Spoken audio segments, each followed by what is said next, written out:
for your service. Now I'll give you my backhand. My winner whizzes down the line. Betting weekly tennis live. Are you ready for it? Here we go.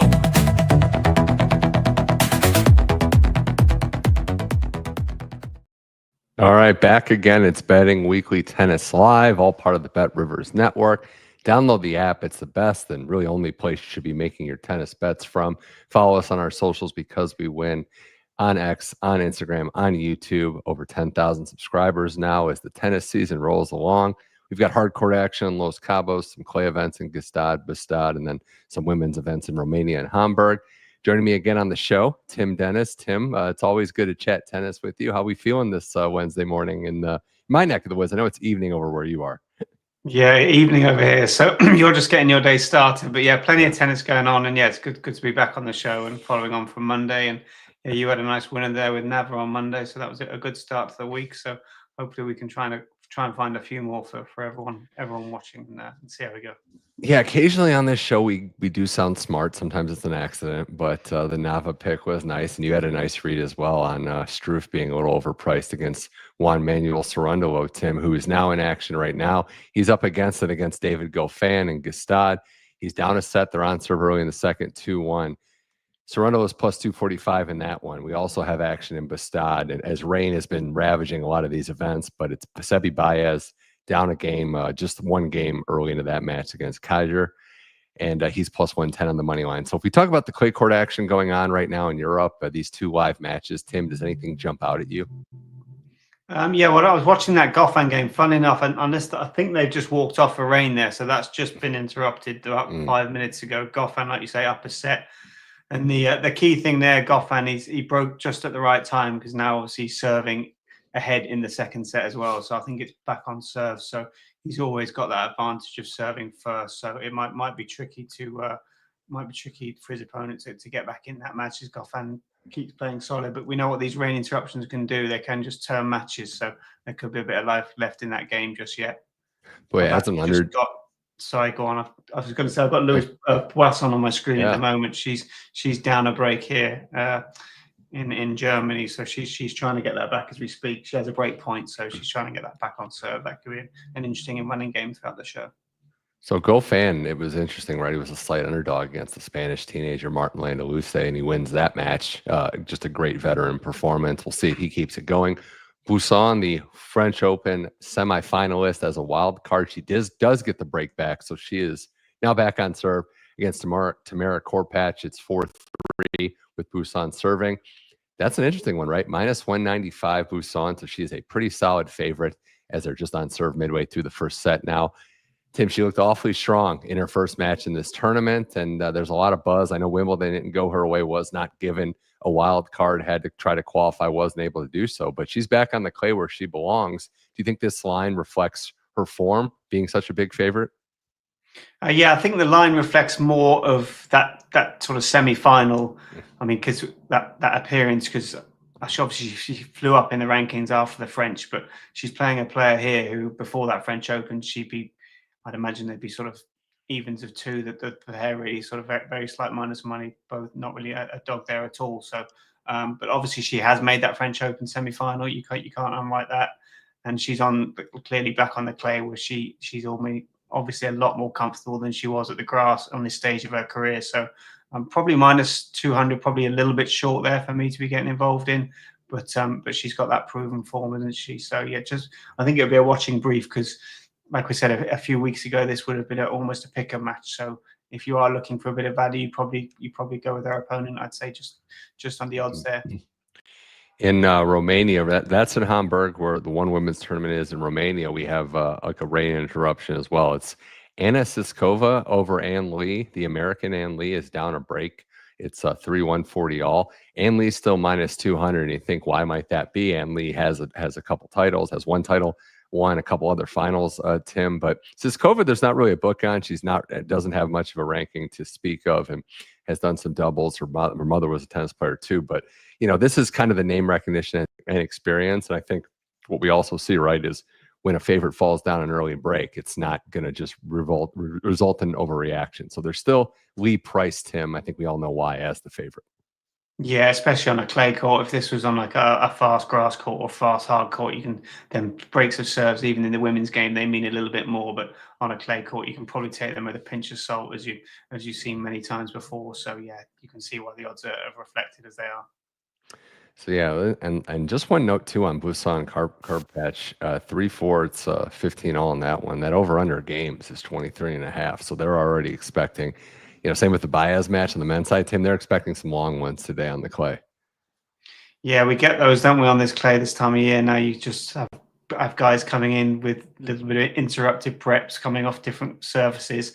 So yeah, these games can go long, especially if they've got some head-to-head records. You can sort of dig out their previous times and coming back onto the clay. You're gonna see matches like that this week, I'm sure.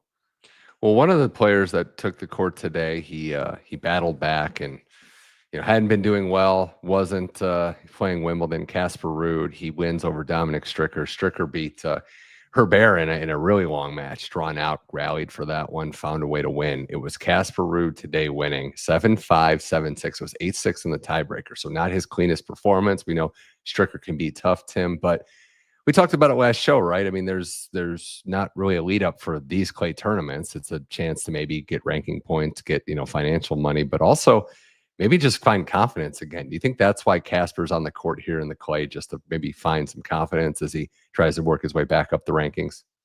Yeah, I'd assume so. Obviously, he had that little sort of niggle of an injury after he did really well in, I think was it Barcelona, I think, where he beat Jack Draper.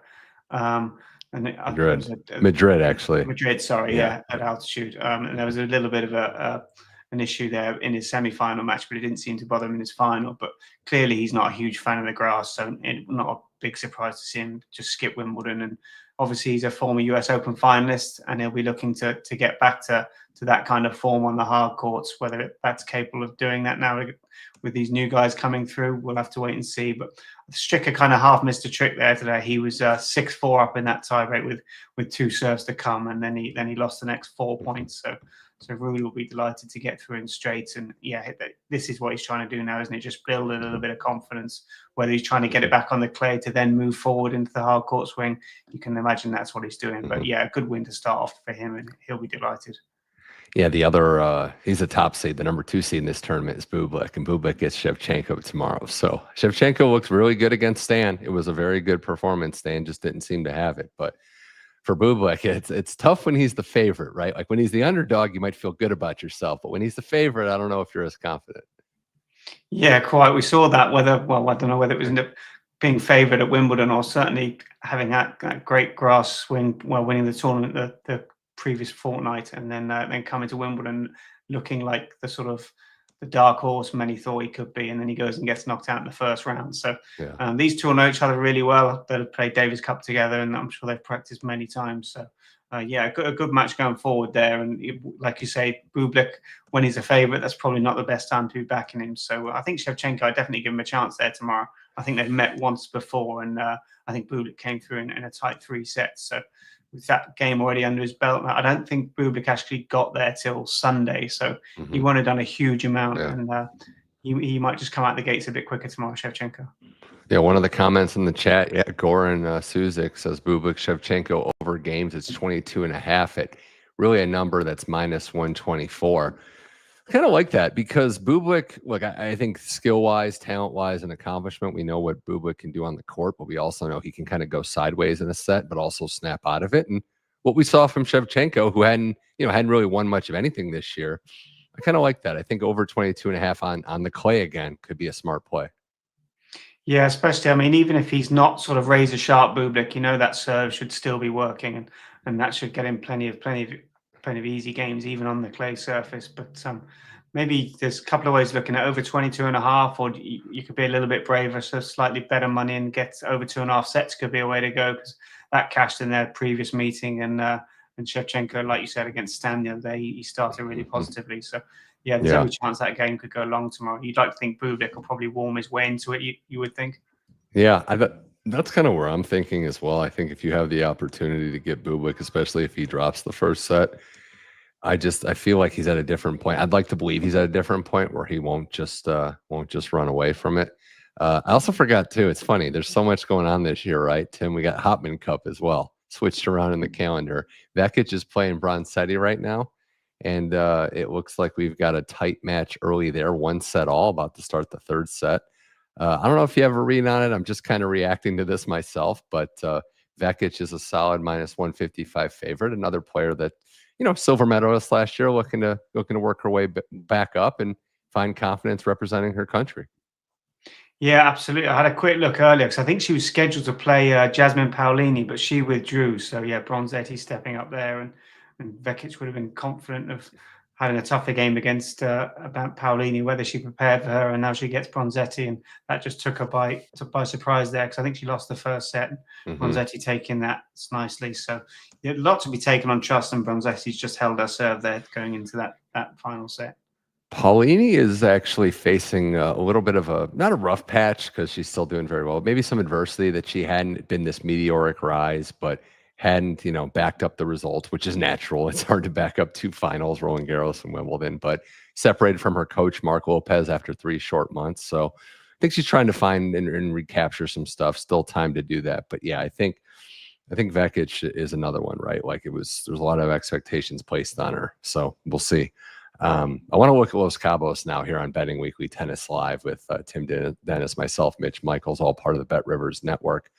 Tim, Los Cabos is a little more beneficial to me, right? I get to just stay up late and watch tennis in the hours over here. But tennis is going to start later today. We got Rublev as the top seed. He's going to be taking the court. We've got upsets already. There's a full slate of matches I want to get your opinions on. We have some graphics on a few you wanted to highlight, but first things first, and again, one of the comments in the chat, it's an open-ended question, right? Like, do we trust Denis Shapovalov? I mean, he's a -435 favorite taking on Nanda, Govind Nanda. Over under that one's 20.5. But yeah, that's a never-ending question, right, in tennis. Can you trust Denis Shapovalov? I mean, at -435, probably not my idea of a bet there, trusting him. If he's probably Shapovalov, similar to Bublik, probably you're probably better off following him when he's not a strong favorite to win. I always kind of, in Shapovalov games, not the greatest returner, generally has a good serve. I'd be looking at Nanda on a handicap there, a bet like that with Shapovalov being such a strong favorite. Yeah. He's probably not one to rely on the money line at such short odds, I don't think. Yeah, looking at some of the scores from Shapovalov recently, even when he's won, it hasn't really been one way, easy. So I would probably look at the Bet Rivers has of over Nanda 8.5 games, and think maybe he can get that at -115. That would be the safe way I would do it. We'll see. I don't see the spread quite yet, but there's opportunities to bet it out. I don't know if I trust the set, but I think 8.5 would be where I would target. Yeah, I think so. Yeah, especially with that Shapovalov sort of weak return game. And he's been playing plenty at challenge level lately and been racking up some victories. And Shapovalov perhaps coming here maybe just a fraction cold from Wimbledon. So yeah, I couldn't put you off that 8.5. I think you'd like to think he could cover the 9 games. I mean, even if he 7-5, sort of 6-4 loss, and you're still going to cover that. So that looks a good way to go. So let's look at some of the other matches. And I mentioned that there is a real opportunity for some of these players to maybe step up. We've got opportunities galore. And one of the other ones in Los Cabos that I was kind of targeting, was wondering too, was Basavareddy Walton. Basavareddy, who won pretty flawlessly, is taking on Walton. Walton is the 6th seed, but on Bet Rivers, Tim, that number is -165 for Basavareddy. And we were talking off air. I think this could be a real opportunity for next gen player, someone that had been lighting it up, was great in college at Stanford. He seems like he has that special something. I don't know what the ceiling is, but I like him in this matchup. And I think -165, though a little steep, is a pretty solid choice. Yeah, I think 165 is probably about right there. These two have met twice before, and Basavareddy's won all 4 sets they've encountered each other. He's coming off a nice win here the other day, and Walton also on a nice victory. But Basavareddy, he just looks to have a higher ceiling to me, doesn't he? Yeah. He looks to have a few more weapons, and probably looking at their head-to-head record, you expect him to carry that on. I think tonight, maybe the 2-0 following on, you probably get obviously a little bit more generous odds there, but that could be a good way to go. Yeah, that number actually came down from when I looked at it this morning. It's minus 148 on the money line. So I still like that one. And then if you go 2-0 in this one, you're looking at plus 163. So could be a way to look at it there. Is there any matches? Yeah, I mean, I just think he's got something. I know Walton's grinding his way up, but I do like the potential there. Any other matches that we're looking at? I know it's some lopsided lines. Do you think there's anybody that should be on upset alert or something that stands out, maybe mispriced in your opinion? Well, I think a nice match to look at is involving Nava, the guy that did us a favour the other day. He plays Yunchaokete Boo. Boo probably trying to find a little bit of form, having a little bit of a disappointing season so far, but I think he'll relish getting back to those hard courts because he's certainly not at home on the grass. And obviously they both had quite nice first round wins here. They've met once before, but that was a long time ago, so you probably can't read too much into that. But that could be a game you could see a little bit swingy, really, both having their moments, and that's the kind of game I'd be looking probably be going, if not over, certainly 3 sets. Obviously, one's going to catch the other, so that's the kind of way I'd be seeing that kind of game going, both having their opportunities and it being very tight. But that's a great one. We know Nava, who played well on the Challenger circuit, gets the big hard court win. He's brimming with confidence. Boo, I think it was last year during the Asian swing, really was performing well. I think he made it all the way to, I want to say, the final and got beat by Chilich. So maybe the semis. But yeah, maybe that's an over. And, if you're into the live bet thing, if you're up late like I am or up early like you are, maybe you see who wins the first set and you'll see about a second set bet or just a live odd play. I think that's probably is the match of the day looking at the slate. I mean, you got Rublev and Fokina are big favorites, but that one's probably a sleeper. Yeah, I think if you're turning up there to watch a match tomorrow, that's the kind of match you want to play, or you want to see, whether it's on your laptop or your tablet, or if you're even going there live. I think that's probably going to be your best run for your money. And a good play, like you said there, is if your player who you might think will win, it goes down that first set, then you're going to get inflated odds. And then that could be a time to get involved. And if they take the second set there, you've got your options of sitting pretty at a nice plus money bet or cashing out, or however you see the match going. But yeah, that looks like going a long way. Looking, and we said it, that Los Cabos has future odds with Rublev, the prohibitive favorite, Fokina, Shapovalov third. 25th is Basavareddy and Kovacevic at 1,100. But that fourth name, we haven't said his name yet. It's Quentin Halus. Do you think he's a big favorite today? Do you think Halus is a live player to not just win this match, but go all the way? Yeah, I mean, potentially. I've seen him play a little bit this year, and he just hasn't quite kicked on. When I saw him in Halle, I thought he'd have a reasonable chance of beating Medvedev, and Medvedev actually got rid of him fairly comfortably. Obviously, got big weapons, big serve +1. So yeah, I'm sort of waiting for him to sort of get going, really. I mean, he might start it off here and get going then, but yeah, it could be, like you say, he's a strong money favorite today, so he should be winning this comfortably. But I think I'll watch him brief as far as I'm concerned on him until I see him show a little bit more in the big moments. Well, let's peek at the live lines and then get to some other tournaments. I know, Tim, you got matches you want to talk about coming up tomorrow. But before we do that, just quickly going back to where we were, there's always a lot of live tennis on Bet Rivers if you want to get in on it. It's Baez who's up 4-1, so he has jumped out to a quick start. We're still waiting on Goffin and Cerundolo. Juan Manuel Cerundolo is there still where they remain. And it was Boisson who took the first set. So she takes the first set, huge favor on the money line, -9. And now it's 19.5 on the total game. So no surprise there. Boisson jumps out to it. But getting to some of the matches that you like, one in particular, let's talk about it in Gstaad. Francisco Comesaña taking on Roberto Carballes Baena. There you see the money line with Comesaña being the favorite. You got set betting. You got over/under 22.5. Tim, you wanted to put this matchup on the grid. What's your read on this one, Comesaña and Baena? Yeah, I've been quite impressed with Comesaña. This certainly the clay court swing, and this is Carballes Baena is actually his 5th match since losing in the first round of Wimbledon. Some people think that's not possible, but yeah, he went and played in the Challenge in Germany, and he actually retired injured in the quarterfinals there after losing the first set to the world number 383, Alex Molcan. He's since beaten Carlos Tabner here in the 3rd set tiebreak, but you might just have to take a little bit of his fitness on trust, I think. even though he come through that 3-set game yesterday. And Komasana was very impressive here yesterday. I think he won 85% of his first serve points, which on clay is a good effort. Mhm. So 14 aces. And I think he only faced the one break point, which he saved. So I just thought that you might have to take a little bit on trust with Cabe Espina. And I think Komasana, there's a couple of ways of looking at it. You could obviously 2-0. Komasana minus 1.5 sets is plus 143. So obviously you need him to win 2-0, but it's a slightly bigger price than the 2-0, even though it's the same bet. So that's kind of a way I looked at that game. Okay. I've been really impressed with him. He looks to have a big future in front of him, and he likes playing these. I'm not saying Cabe Espina is a bigger name, but he's a name that a lot of people know of, and I see him going a long way. And even in this tournament, I think he could go well. Yeah, really an interesting run, right? Like the win over Zverev earlier this year on this surface, I think bodes well for him in a big match. I know this might not be the biggest match, but he's playing for a lot, and I do like form matters, right? Like you have to take that into account, form, especially specific to the surface. So I like that one, and we're going to start that one for any potential daily double later in the show. But trying to keep up with these Cerundolos, now we're going to go to a different one. Francisco taking on Mariano Navone.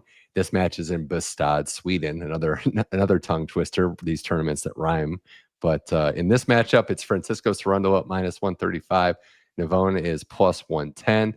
There you see the over/under 22.5, and the game spread razor thin at minus 1.5. Tim, as we turn to this one, Cerundolo is the more accomplished player. Navone has done really well in recent years. So who do you favor in this one? Yeah, just to confuse matters a little bit more, Navone beat Cerundolo's brother in the Challenger to win that title in Germany last week. So yeah, he'll be sort of double checking which one he's playing. But these guys have just met the once, and Navone leads that head-to-head 1-0, winning on the clay in Bucharest there. Cerundolo's lost his last 4 matches with first-round exits at Wimbledon, Halle, and the French Open, having looked to be probably the most progressive clay court player of the year at one stage. Whether he just run out of gas, that could be, but I think he lost to Diallo in the French, which probably looked a bigger loss at the time than it was, but it probably wasn't too much of a bad loss, what we know about Diallo. So yeah, when these guys played in that head-to-head as well, I think they had even though Navone won in 3 sets, I think their service points won and return points won are exactly the same on 100 each. So a very tight match, and I see the same again tomorrow. Navone's obviously got that game under his belt already, so he could be a little bit sharper. Cerundolo, we know what he's capable of in the clay, and I just thought I think over 22.5 games was probably the way I'd want to go here, with that previous head-to-head being sort of literally fractions in it. Yeah. I thought over 22.5 was the way I want to go. Perhaps Navone might be a little bit sharper early, but you can certainly see Cerundolo building into the game. And again, I wouldn't be surprised if this went 3 sets, but I think slightly on the safe side, over 22.5 was the play. Yeah, I mean, we'll see. We'll see. Time will tell if Navone is victorious against another Cerundolo, or if Francisco avenges his brother. But yeah, these guys play physical matchups. And yeah, I like the theory too. It seems like also, Tim, and you can expand on this too, but when we're thinking over, when you got maybe more accomplished seeded players, and we talked about with Bublik, that kind of means you also maybe favor the underdog to come in and take the first set, or at least set the tone. Because if it doesn't happen, that's when you start to panic and think, all right, it might just be routine. Yeah, no, like you said, I think with these guys coming in, obviously the seeded guys get going around later. So if these players that have already had that match on the clay and have had prepared, and they've probably been there a day or two earlier than the seeds are getting there, they just come out a little bit sharper. So that first set betting can always be a good way to go there, because they just come out that little bit more focused early, and with that experience under their belt, that can always be an edge to find in matches like this. And you might see that again with Navone tomorrow. Mm-hmm. So we have Bronzetti beat Vekic in the Hopman Cup matchup, and I think they do like a tiebreak third set, so it's not just a straight third set. Bronzetti won 7-1 by my score count there, so big win for the Italian. For her, yeah. Yeah, and we'll see. I know this is another. She nearly took a set off Andreeva, didn't she, at Wimbledon? She probably should have done, but just come unstuck at the wrong moment. It is very, and I wonder this too, right? Like we talk about Clay, and by all accounts, play your tournaments, make your money, have success. But I'm going back to someone, Tim, and it's the Alexander Zverev example. He goes Golden Swing, plays those events, never really recovered from, I think, setting himself back. Indian Wells, Miami weren't good. He was kind of behind the 8 ball. So there is a risk reward, right, of what you play. And, we know what's coming up, which starts with DC, followed by Canada, then Cincinnati to the U.S. Open. Like the hard courts are coming. So I wonder if this might be an interesting choice for some. In the sense of playing here just to get going, do you mean? Yeah, the surface changes. Just like we have players that are going to be going grass, clay, hard court, like in the span of a month. And I know they're professionals and they're used to it to a degree, but I wonder if that's wise. Yeah, I think a little bit like we said on Monday. I mean, some of these players might just be, they know these hard courts might not suit them, so they're just trying to build their points up and get their ranking up on surfaces like clay, for example, just to try and just build those points up. Because if we saw the money that's on offer for even these first round losses at these Grand Slams now, so if you can get into one of those, it's very rewarding for you financially. So maybe that's an angle they're looking at. I think with the bigger players, I think I spoke to you off air, maybe just Rublev a little bit surprising to going here, but obviously he's looking to build his way up and find a bit of form in these hard courts. So I think it's probably down to the individual and what they prefer. And I'm sure they spoke it through with their teams. But I mean, sometimes it doesn't always work out. Look at, say, Pegula. Did she regret playing in that tournament before the Wimbledon and then turning up there getting beat first round? And Zverev obviously busy earlier in the years, just caught up with him. Hindsight's a wonderful thing, isn't it? But I guess they just do what they think is best for an individual at the time, I suppose. Hindsight is best. It's tough, right? Some players just want to be on the court. Some players might need that mental break off and be prioritizing things. It's the hamster wheel, as they say. Other matches before we wind this show down here, Betting Weekly Tennis Live. Again, we appreciate all the support. If you haven't yet, now's a good time to remind you to sign up for the newsletter. Go to bettingweeklystudios.com. Tons of great insight. And if it drops on Monday and the BW Insight arrives on Friday. So if you haven't yet, sign up for the newsletter. We have some other matches and go into Gstaad again tomorrow. Tim, one of the comments likes Kim, the local Swiss guy, against Pisario, and he's plus 125 on the money line. So don't know if you have a read on this one, but Kim's somebody that is playing on home soil, which we know could be beneficial as a slight underdog. Yeah, playing like you say, as a slight underdog on home soil, so he's obviously going to have that support. I think Pisaro's come through early stages of qualifying and has won his 3 games without dropping a set, and Kim be having to go 3 sets there the other day. So that home support, I think, could be key. He's obviously used to the conditions, used to the courts, and I mean, like as a slight underdog, you could probably like sort of looking plus 125, plus 138, give or take around that mark. Could be worth chancing. We've seen how these home players have done well in these tournaments, even though Stricker lost today, but he did lose to the number 1 seed and probably should have took a set there. So that home support we can see good. But Pisaro with a good win against Rinikanesh today. So it's a tight match to call, and I think if you've got a lean one way for one player, then I think stick to your guns. Yeah.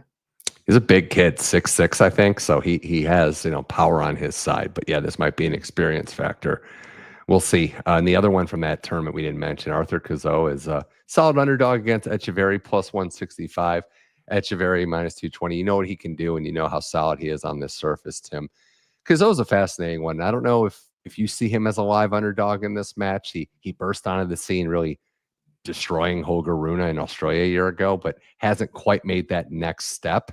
Do you see him as a live underdog in this match? I mean, potentially. I mean, they've met twice, and Echeverry's taken both of those, and he might just be the more comfortable in the conditions for me, I think.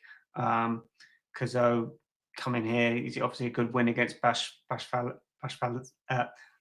Sorry, excuse me.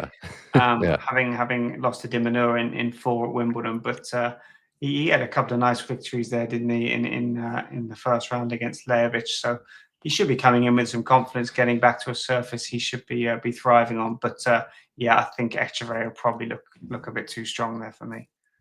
The other one, and it's the only line we have for tomorrow on Gstaad. The Zoomer stuff, I mean, it doesn't make a lot of sense to me. I understand what he's done. I mean, not that the line doesn't make sense, just how well he's played. I didn't quite see this coming. So can Hugo Gaston at plus 114 win? I would say on paper, based on potential, but Zoomer's had results. He's had this like weird resurgence, Tim, that, I don't know that makes sense to me. Yeah, he's got sort of a second lease of life, hasn't he? When we saw Yeah. him play Djokovic there at the French, and he certainly didn't disgrace himself, did he? No. I haven't actually listened to it yet, but I know Nigel and Sean, I think, covered this match on their Betting Weekly match that you can listen to on your favorite podcast, and also on the YouTube channel. So that could be worth listening to. I haven't seen the thoughts on there, but yeah, Zuma, like you say, having a second lease of life, and Gaston, a little bit to be taken on trust still. He turned up at Wimbledon. I think it looked fairly obvious to most that he was just there for the loser's first round check, which he cashed after sort of getting comfortably outpointed by Mensik. But yeah, had a good win here to start the week, so he'll be looking to get a season back on track. And like you say, he's got all the ability in the world, but whether he's just putting it all into himself, only he knows that. Well, as we wind it down, Tim, Dennis, Mitch Michaels here, Betting Weekly Tennis Live. On the women's front, we've got a lot of matches listed for tomorrow, early hours on the North American side, but prime time over in Europe. In Romania, is there any matches you like, anything that stands out? We've got some top players in action. Everybody should be going tomorrow. Is anything on the women's front stand out? I mean, I sort of concentrated mostly so far on the men's matches. I didn't get onto the women's from today because I was concentrating on the men's from what I saw. But I'll just have a quick look at the slate now and see. I kind of like Evanescence, and I know she's minus 155 against Carl on the rundown. I might actually go bigger and see what the straight sets line is. I just think she looked pretty good. I think she's someone that is playing with a purpose out here, so that would be one I would target. I think she looked great, and I like her in this matchup. Yeah, no, I mean, if you like a Mitch, that's probably good enough for me. I thought the Alexandrova match might be interesting. She's obviously a hugely minus money favorite. She should be looking to come through against a player not ranked inside the top 300. So I think she had a comfortable victory today, and you'd like to think I think we did question on the show why she's even here, but I guess she clearly wants to win the tournament, and she has turned up, and she should be progressing through that match tomorrow. Probably not much of an angle there with such strong minus money odds. Yeah, we've got other options in play. Gracheva is a slight favorite over Sorana Kirstea, who is a veteran, much accomplished. Jenna Fett is a big favorite over Jacqueline Christine, who wants to get off the grass as soon as possible. So there's opportunity. Nigel, yeah, I know. I have to get the Nigel reads in, but maybe that was what she was looking forward to, Romania, not Wimbledon. So no, Tim, this was fun. Any other final thoughts before we wrap up this episode of Betting Weekly Tennis Live? Probably just keep half an eye on this Boisson match. I think it's on serve in the second set, but it wouldn't be the biggest shock in the world to see this go 3 if she just switches off a little bit. Obviously, she's heavy minus money on the money line, but wouldn't be a huge shock to me to this to go 3. Obviously, she was 4-2 down and come through strong to win the next 4 games in that second set, but could be a bit of a reset now the second set's just started. Did we want to lock in? I mean, you don't have to, but did we want to lock in a daily double on your picks? Yeah, sure. Let's stick the matches we talked about. If we can do, we'll do Komasana minus 1.5 sets at plus 143 against Cabernet Bainer. And then if we stick in, we'll do over 22.5 total games in the Cerundolo and Navone game. Hopefully that can go a tight 2 sets or 3, and we'll cash however the third set turns out. So looking at it, minus 115 and plus 143, you're looking at a little over 3.5 to 1. Does that sound right? Okay. Yeah, it sounds perfect to me. Yeah, hopefully we can get one through, because we've been hitting the crossbar with just 1 out of the 2 for the last couple of weeks. So yeah, hopefully we can get the 2 together. So there you go. Come and say a set spread. We got that. He's gonna handle business, and then we also have the over in Francisco Cerundolo. Have to say that a couple times fast just to make sure we reinforce it, so you're not looking. Stick with Navone, then we have the right one. Yeah. Well, awesome time again for Tim Dennis. I'm Mitch Michaels. Tim, this was a blast. We'll be doing this again soon. Always a pleasure, man. Cheers, Mitch. Yeah, look forward to next time. Betting Weekly Tennis Live resumes next Monday, Tuesday, and Wednesday, 1 o'clock Eastern Time. all part of the Bet Rivers Network. Follow the socials at Because We Win on X, on Instagram, on YouTube, and download Bet Rivers and make all your tennis and other sports bets. So for Tim Dennis, I'm Mitch Michaels. This was Betting Weekly Tennis Live. We'll see you next week. Enjoy the tennis.